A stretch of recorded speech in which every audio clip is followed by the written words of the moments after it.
গল্প আত্মহত্যার নেপথ্যে। গল্পকার সাদিয়া। কথা আহমেদ তামিম। পর্ব 4। রাত 10টার ব্রেকিং নিউজ। পুলিশ সূত্রে জানানো হয়েছে যে দেশের বিভিন্ন শহরে কিশোর বয়সী ছেলেমেয়েরা টার্গেট কিলিংয়ের শিকার হচ্ছে। ড্রয়িং রুমে মিস্টার জামশেদ ও তার স্ত্রী রাতের খাবার শেষে টিভিতে খবর দেখছিলেন। খবরের বিস্তারিত শুনে মিসেস জামশেদ কেমন যেন বিবর্ণ মুখে তার স্বামীর দিকে তাকান। আসলে তাদেরও বছর 19-এর একটা ছেলে রয়েছে, যার নাম জিসান। কি হলো জিসানের আম্মা, মুখ এমন ফ্যাকাশে কেন? আমার জিসানকে নিয়ে খুব ভয় হচ্ছে গো। আরে কি বলছো তুমি এসব, বলো তো? তুমি কি ভুলে গেছো তুমি একজন এমপির ওয়াইফ, সারাক্ষণ তোমার সিকিউরিটির মধ্যে থাকা? শোনো না, ছেলেটা আমার কেমন যেন হয়ে আছে কিছুদিন। কিছু হয়েছে হয়তো কলেজে, কথা বলে দেখো। তুমিও তোর বাবা, সারাদিন বাইরে বাইরে থাকো, রাতের বেলা তো একটু কথা বলতে পারো না কি? আচ্ছা আচ্ছা, এত উত্তেজিত হয়েও না, আমি কথা বলে নেব। আলভি ভোরে উঠেই হালকা কিছু নাস্তা করে বেরিয়ে পড়ে প্রাতঃভ্রমণে।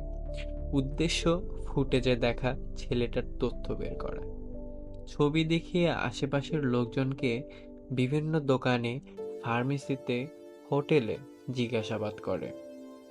খোঁজ করতে করতে বেলা 10টা বেজে যায়, কিন্তু তেমন কোনো কিছু বের করা যায় না। এক প্রকার হতাশ হয়ে রাস্তার এক চায়ের টঙের বেঞ্চিতে বসে আলভি। বাবু, কি নতুন এই শহরে?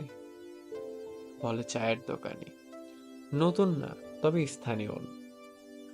উত্তর শুনে দোকানি বাঁকা চোখে আলভিকে দেখে আর বলে, আচ্ছা, চা, পুরি, বিস্কুট কিছু নেবেন?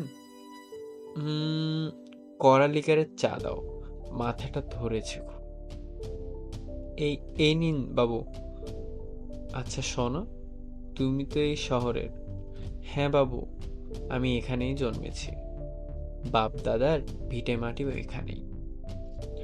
আচ্ছা বেশ, এই ছবিটা তবে দেখো তো, চিনতে পারো কে? ওহো বাবু, এ যে আমাদের যতীন। তুমি চেনো একে?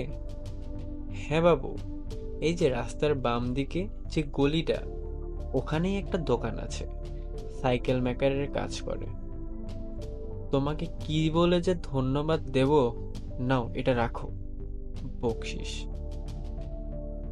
দোকানিকে আর কিছু বলার সুযোগ না দিয়ে দ্রুত প্রস্থান করে আলভি। গলির শেষ দিকে একটা দোকান দেখা যাচ্ছে, উবু হয়ে একটা ছেলে কাজ করছিল। আলভি তাকে পেছন থেকে জিজ্ঞাসা করে, যতীন আছে? কে? আমি যতীন।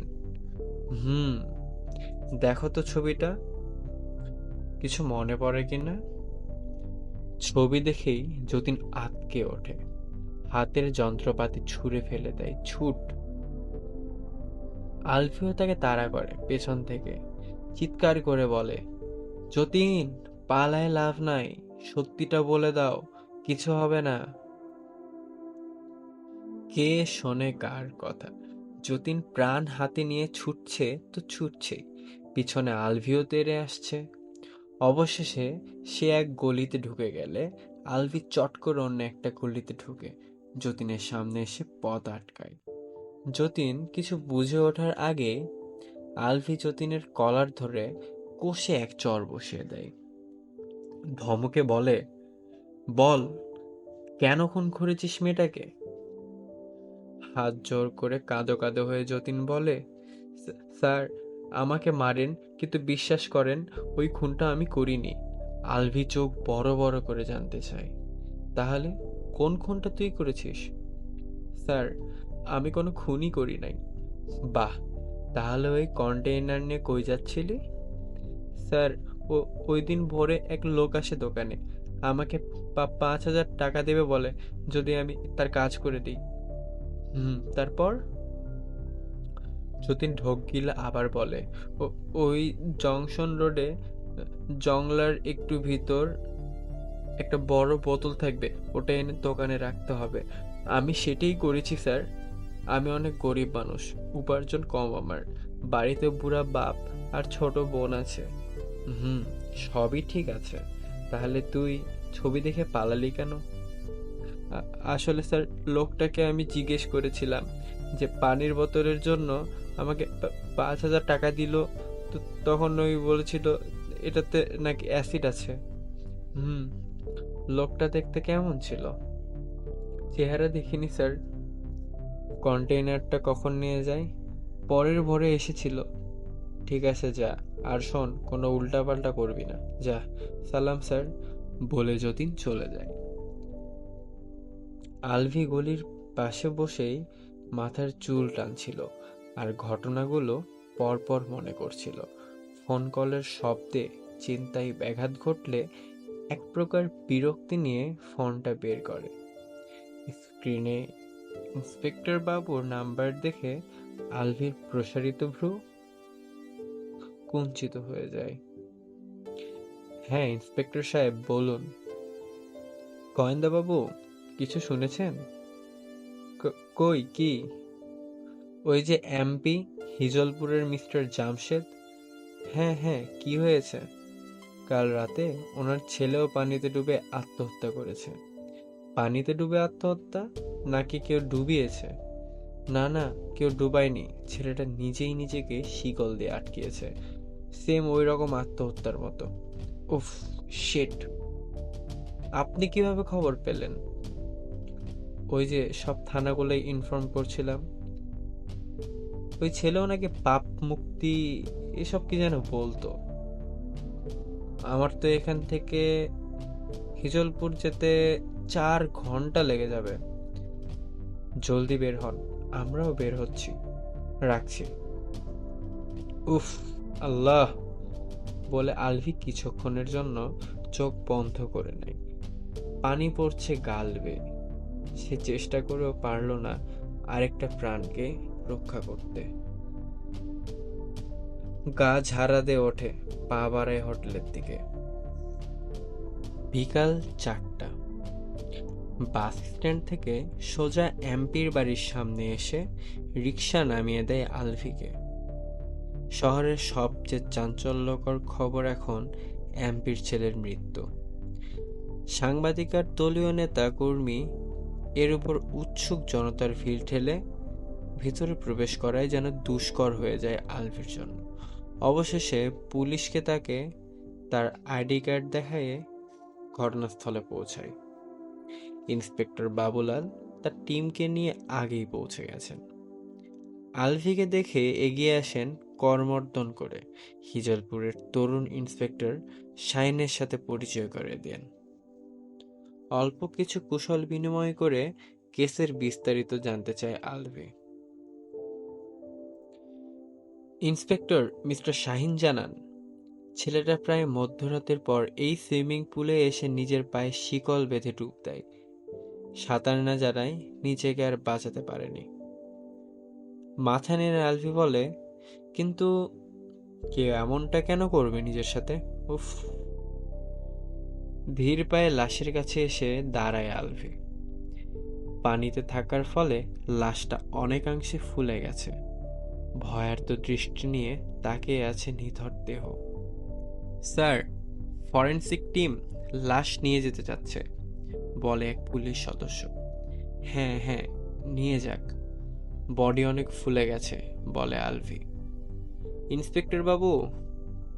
জি গোয়েন্দা বাবু, বলুন। এই বডিতেও তেমন কিছু দেখলাম না। হ্যাঁ, আমরাও দেখেছি। বাইরে থেকে তো কোনো চিহ্ন পেলাম না। বলছি, মিস্টার জামশেদের সাথে কি একবার দেখা করা যাবে? দেখছি আমি, একটু ওয়েট করুন, বলে ইন্সপেক্টর শাহিন বাড়ির ভিতরে চলে যান। কিছুক্ষণ পরে আবার ফিরে আসেন ওদেরকে নিতে। আলভি, ইন্সপেক্টর শাহিন আর বাবুলাল একসাথে বাড়ির সদরে প্রবেশ করেন। বিলাসবহুল কক্ষ, পুরো ঘরটাতেই আধুনিকতার ছোঁয়া।